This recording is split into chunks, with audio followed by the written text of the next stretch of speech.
Mēs turpinām par saturu, kas ir ļoti svarīgs, un web satura eksperte Linda Kimeiša. Ar aplausiem sveicam. Linda, jums ir 35 minūtes.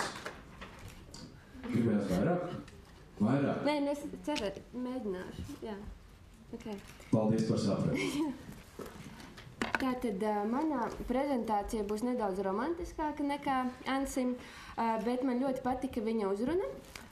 Un tas, ko viņš sacīja par to, ka cerams, ka jūs katrs no šī visa semināra varēsiet paņemt kaut vai vienu lietu, kas jums tiešām uzlabos jūsu biznesu. Tad tas, ko es nodarbojos ar mājaslapu teksti, koncepts un komunikācijas stratēģiem. Un kā jau minēju iepriekš, tad temats prezentācijā pārdot garšīgāk, vai tā ir ekstra vai nepieciešamība. Tad gribētu sākt ar jautājumu, kam tad īsti ir galvenā loma jūsu mājaslapā? Vai tā ir jūsu precēm un pakalpojumiem, vai tā ir jums pašiem? Un es domāju, ka no Anša prezentācijas jums visiem pilnīgi ir skaidrs, kam tad ir tā galvenā loma, un tā ir īstenībā jūsu pircējiem. Un par to tad arī tālāk pastāstīšu. Es laikam nemāku runāt tajā mikrofonā, ja? Es tev pamēģināšu palīdz. Ja? Bet tu mums soli romantisku vairāk. Būs romantika arī, jā. Tas kā piederās. Tā. Tad te sākās arī nedaudz romantika. Tas, ko cilvēki romantiski salīdzinot varētu gribēt no jūsu mājaslapas vai interneta veikala, ir tas, ka viņš ir tāda burvju lampa, kuru viņš paberzē, un tad notiek brīnumi. Viņš nopērk, viņam atnāk preces, viss ir daži klikšķi, un visi viņa sapņi ir piepildījušies. Tāpēc tas, ko es gribētu arī teikt, ka jūsu interneta veikala vai mājaslapas galvenais mērķis patiesībā ir piepildīt un īstenot klientu sapņus, tas arī, ko Antis stāstīja.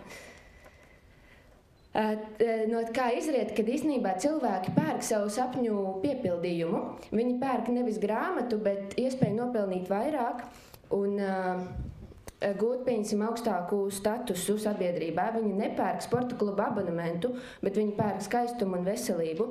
Viņi nepērk kuponus tajos kolektīvās iepirkšanās portālos, bet viņi pērk iespēju ietaupīt.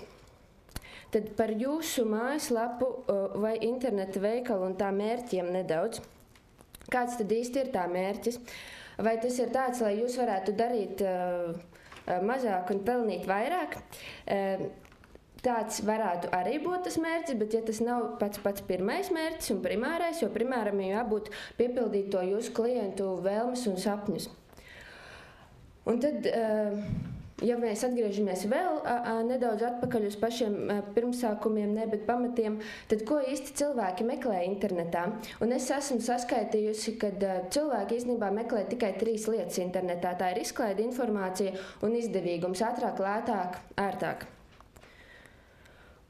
Un tad tādam arī jābūt ir jūsu mājaslapas saturam. Tam ir jāizklaidē, jāinformē, jābūt arī uzticamam, kā Antis stāstīja, jāpasaka priekšā cilvēkam, kas viņam ir jādara un jāpalīdz sasniegt viņa mērķi.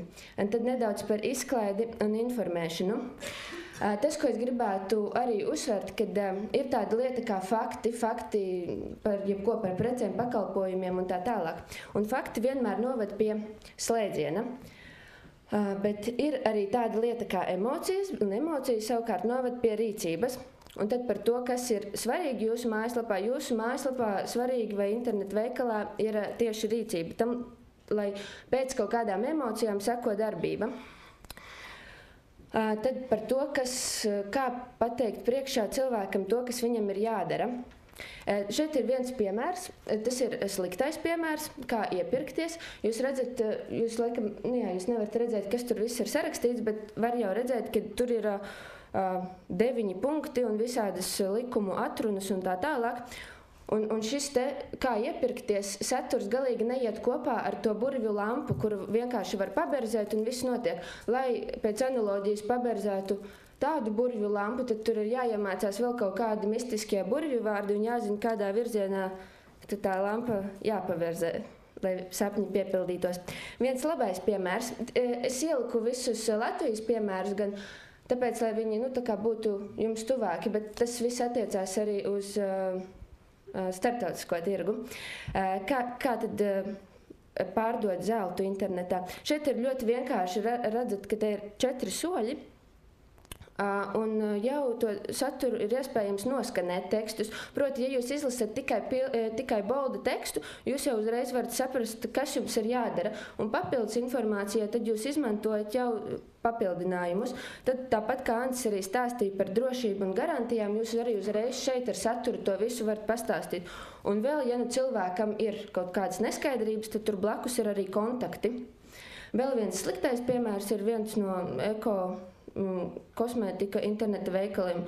Viņi arī tirgo ekokosmētiku, un tur ir arī it kā aprakstīts, kā iepirkties, bet pēc tam jau kaut kādā 4. vai 5. solī viņi sāk runāt jau par klientu kartes iegūšanu un vēl visādiem lietām, kas īstenībā nemaz neatiecās uz pašu pirkuma procesu, kas ir tā kā neloģiski diezgan no satura viedokļa. Tad vēl nedaudz gribētu arī salīdzināt par to, ka, ja jums ir kaut kāds interneta veikals vai mājaslapa, kas tirgo pakalpojumus, tad to bieži vien cilvēki, uzņēmēji aizmirst pateikt viņiem, kādai darbībai jāsako. Ja tas ir vienkārši preču interneta veikals, tad parasti ir kaut kāda poga pirkt vai reģistrēties vai kaut kas. Bet arī visus pakalpojumus, ko jūs tirgot, jums ir jāpasaka, kas viņam ir jāizdara. Un svarīgi ir to pateikt, tā kā pieklājīgi, bet ļoti korekti, tā kā šeit preci man tagad. Un tad ir tāds jautājums, kurš tad īsti precēs svešinieku, ja vienkārši jums ir tas interneta veikals, un tad tā ir uzaicinājums tā kā iepirkties, neviens tā kā neprecēs, vai ne? Un tāpēc vajag iesākt ar iepazīšanos un pavedināšanu. Un tam ļoti lieliski noder stāsts par mums, par komandu, uzņēmumu atsauksmes, kā jūs strādājat, kāpēc jūs esat labākie un tā tālāk. Šeit es arī ieliku dažus Latvijas uzņēmumu piemērus.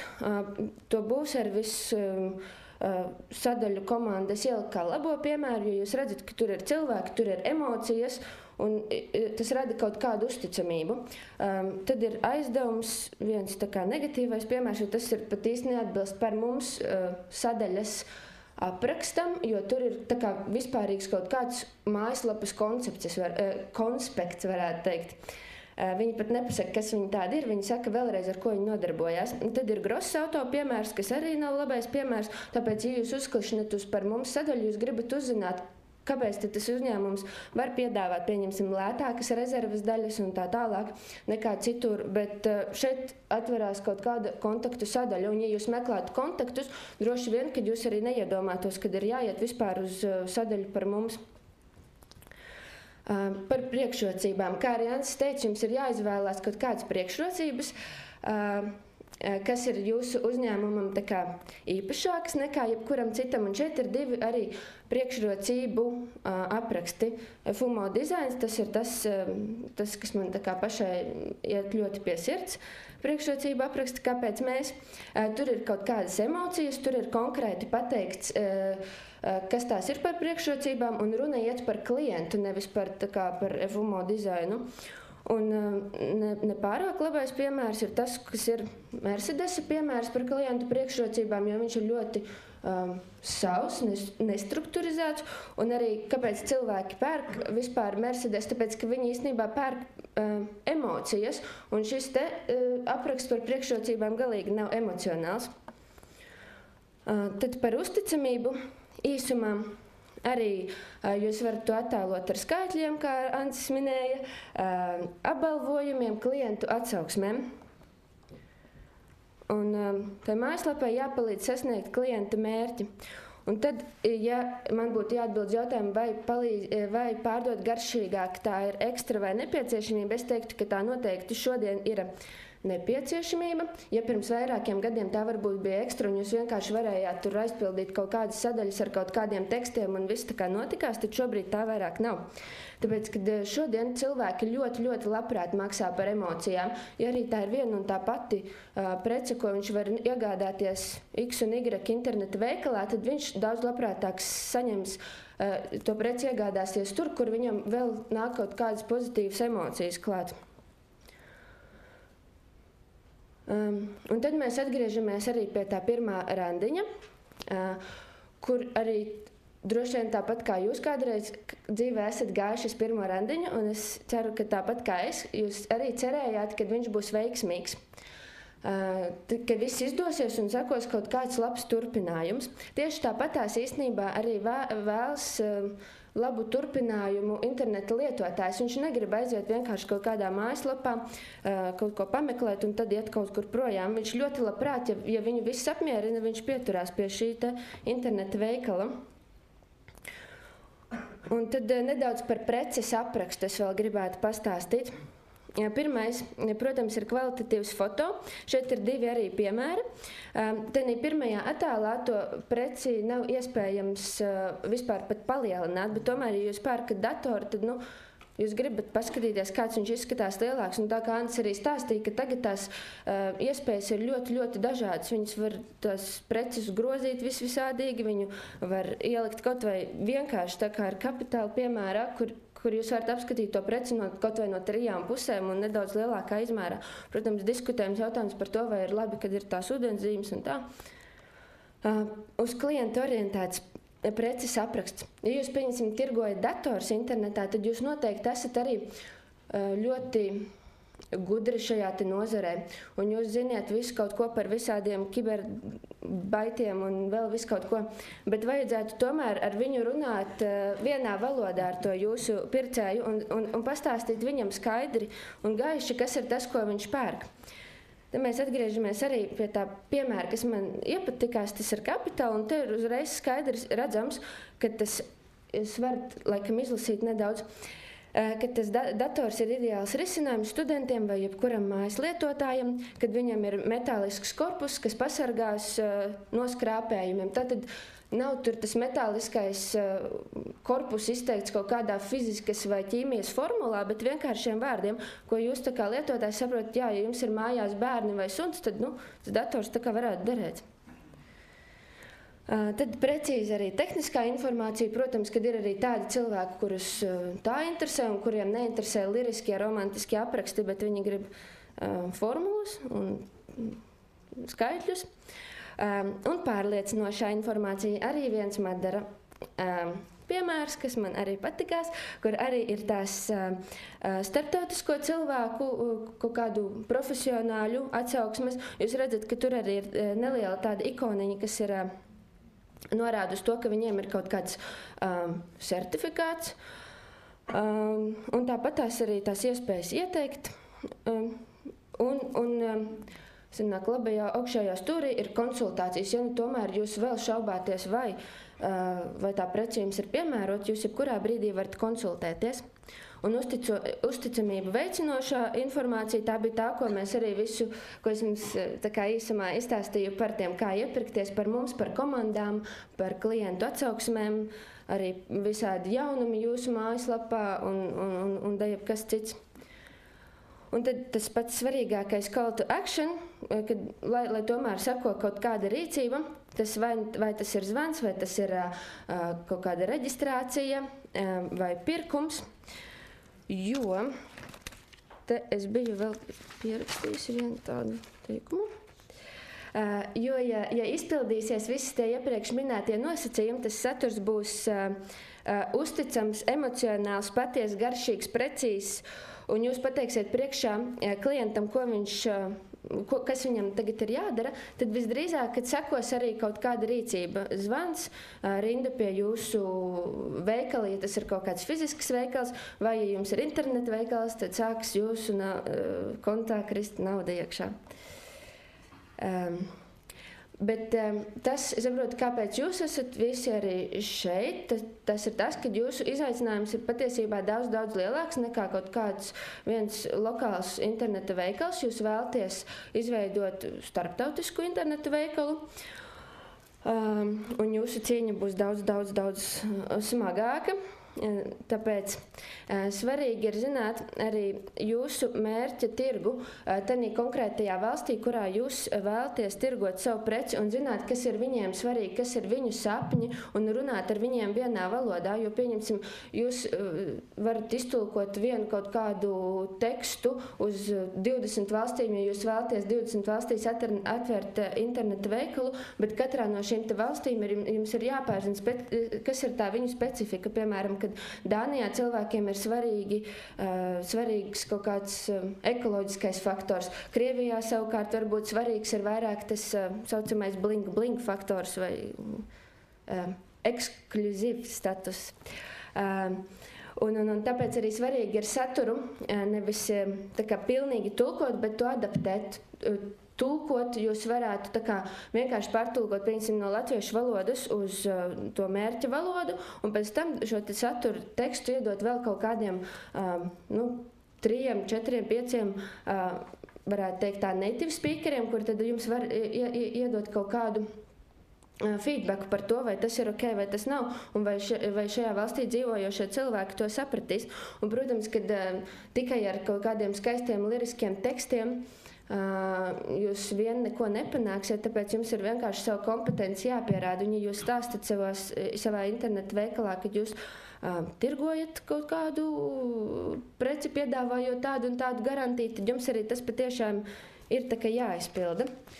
Un tad tas ir viss no manis. Es nezinu, cik minūtēs iekļāvos, bet es centos runāt ļoti ātri. Linda, tas bija sprints. Tas bija sprints? Tas bija sprints. Vēl 10 minūtes tev. Tomēr gribu vēl paturpināt. Ļoti romantiski. Nē, es jau... Ir gatavi jau. Vēlreiz? Tas bija tik ļoti ātri, jā? Nē, es visu uztvēru.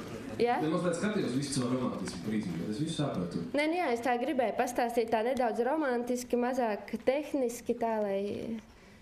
Nē, mēs to sapratīsim, cik jautājumu būs. Tā. Ir kautrīgi roka pacēla. Man ir grāmatas starp citu vēl. Jā, starp citu, kamēr es dodos pie jums, man bija viens smieklīgs piedzīvojums. Man viens draugs gribēja pārdot ekoloģiskās brūnās olas Somijā un Zviedrijā. Un viņš nekādīgi nesaprata, kāpēc viņi neiet biznesu, jo olas bija labas un visā citādi. Izrādās Somijā nemaz brūno olu nav bijis, visā tikai baltās. Lūdzu, jūs jautājums. Labdien! Man būs tāds tehnisks jautājums par tām smukajām bildēm, vai, teiksim, pašas pētījumi to var dabūt un tos grozāmos un no visām pusēm, vai arī kaut kādas speciālās aģentūrās, ar ko jāvēršās, piemēram, FUMO.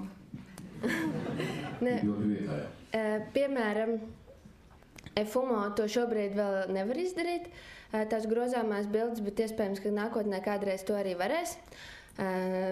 Tomēr, cik es saprotu, tad, cik es zinu, es nezinu, Latvijā ir tādas ierīces, laikam, ka nav. Ir, jā? Ok, rekur, jūs zinat vēl vairāk nekā es. Ir tās ierīces. Jā? Wow. Nu jā, es tāda romantiskā, mazāk tehniskā. Protams, mēs visi gribam to bildu apskatīt. Lūdzu!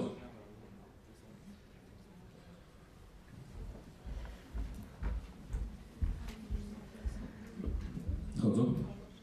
Sveiki! Jautājums par tām tulkošanas lietām. Mēs tagad stāstījām, ka, piemēram, ka vajadzētu tulkot un adaptēt. Tad pieņemsim, ka viens tulks un 3-4 cilvēki nozīmē, ka mums jāalgo 4 vai 5 cilvēki.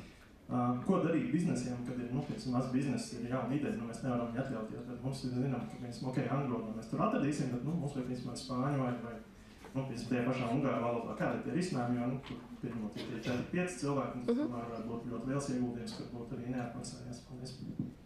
Paldies. Es vienmēr ieteiktu starptautiskus draugus atrast.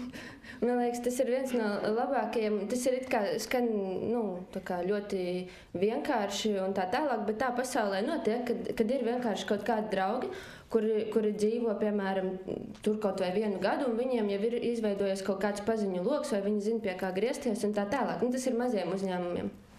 Lieliem, protams, viņi var atļauties noalgot kaut kādu korektoru. Nedod Dievs, neizmantojiet Google tulkotāju. Vairs varētu baigās apte. Tāpēc Latvijā ir vairāk piemēri. Nekur tālu nav jāmakrā. Vai nepiekritīsiet? Ir, lūdzu, vēl. Par tiem draugiem ārzemēs caur draugiem var atrast šādas tādas lietas. Es, piemēram, man vajadzēja nīderlandiešu valodā, un es vienkārši apveicēju savā draugu kolektīvā, vai kādam kāds Nīderlandē nedzīvo. Man atsaucās 2, un man teksts tika nevis kādu līniju atzīmē, nevis iztulkots, bet adaptēts viņu saprašanai visiem holandas sieriem un visu pārējo. Es atvainojos, kurš zelo jūs? Jā, mirklīti, tūlīt. Lūdzu.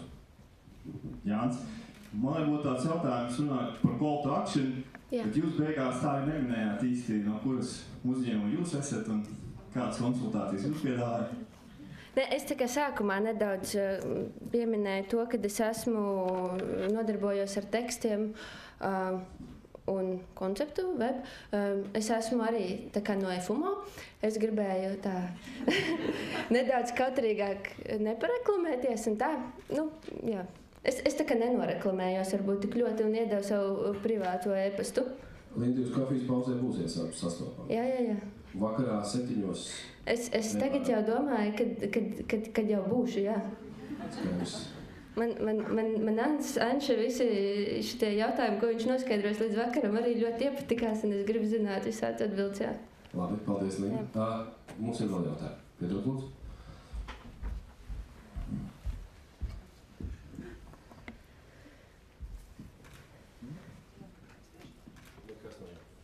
Jā, labdien!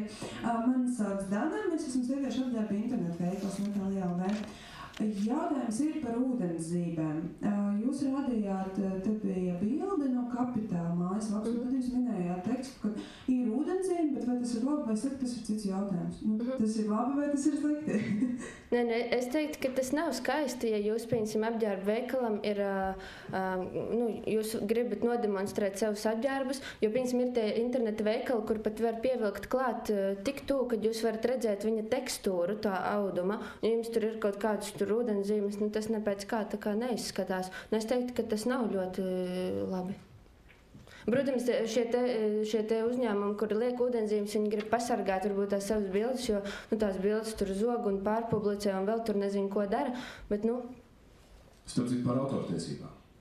Par bilžu autortiesībām? Jā, nedrīkst tā zakt bildes, protams. Vajag savas bildes. Sevi kā modeli izmantot. Jā. Kāds fotogrāfija daudz, tad tā arī dara. Lūdzu, jūs jautājumu. Pašreiz ir aktualizējies tā kā svītrkodu, bet internetā, kas var nolasīt ar telefoniem, un kā tos izmantot pašreklāmā? Paldies. Man liekas, ka tas bija Beļģijā. Es biju vienā veikalā, un es jau sen biju domājis par to, kāpēc Latvijā nekas tāds nenotiek, bet laikam tie svītru kodi, tie QR kodi, vai ne? Jā, viņi vēl nav tik populāri, bet tur, pieņemsim, ir farmācija, aptieka, un tādā aptiekā ir kaut kādas preces saukts, un, protams, ka nevar uzrakstīt uz tām precēm visu nepieciešamo informāciju par to, cik viņa laba ir, ko viņa dos, kaut kādas tur, kā aptiekās parasti ir, kad tās kaut kādi papildus informācija tur iekšā tajā kārbiņā, vai ne? Un to kārbiņu bieži nevar attaisīt. Līdz ar to tur ir tie QR kodi, un viņus var noskanēt un aiziet uz viņu to mājaslapu.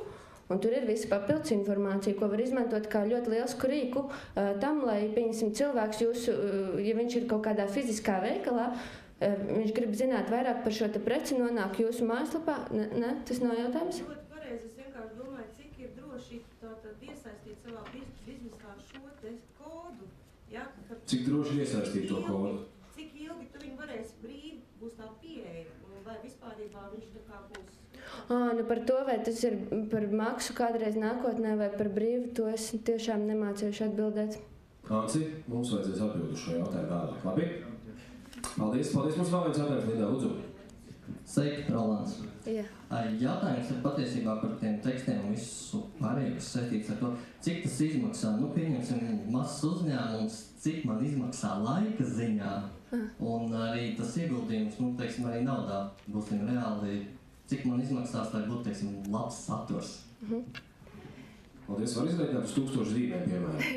Nē, nevaru.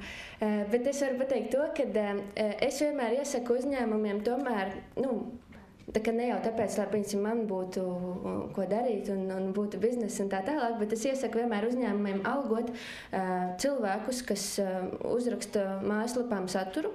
Kāpēc? Tāpēc, ka bieži vien jūs jau savā tajā biznesā esat tik dziļi iekšā, ka tas nav saprotams jau parastajam kaut kādam lietotājam internetu. Un jums ir pilnīgi cits skatījums uz to, kāpēc tas varētu tā kā būt viņam vēlams, un jūs tā prece vai pakalpojums, un jūs jau mēģināt to preci vai pakalpojumu tirgot tā kā, kad es tenī prezentācijā rādīju, kam ir centrālā loma, tad jūs mēģināt jau tā kā pats un savu preci nostādīt centrālajā lomā, bet tas īstenībā ir jāskatās no tā klienta viedokļa. Tad tā ir viena atbilde. Otra atbilde par to, cik tas izmaksā, ļoti atkarīgs ir no mājaslapas satura. Proti, jo jums ir lielāka tā mājaslapa, jo ir vairāk sadaļu, jo jūs gribat tur preces aprakstīt vai pakalpojums un tā tālāk, tā cena ļoti mainās. Katrs gadījums ir ļoti individuāls, tā es varētu pateikt. No līdz vismaz, sirdsmierā. Visu to Madara piesauc. Ne, to Madaras tur es nekomentēju. Apjom ziņā. Okay.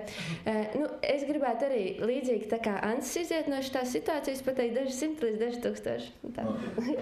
Ok, labi, skaidrs. Jā, bet es gribēju papildināt Lindu, ka bieži vien mēs esam kāda sava aroda vai savas specialitātes guru. Mēs ļoti labi pārzinām tās lietas, ko mēs darām vai ko mēs ražojam. Un bieži vien mēs gribam izstāstīt par to sabiedrībai, un sabiedrība skatās dalām acīm. Viņš saka, nestāst par kodolfiziku, izstāst latviski. Un bieži vien grēko, vai ne? Jā. Vajag izstāstīt vienkārši. Latviski vai krieviski, kā kurā valodā, vai bet vienkārši, nevis zinātnieku valodā. Cik cieņējumu zinātnieku nebūtu. Aplaus Lindai, paldies!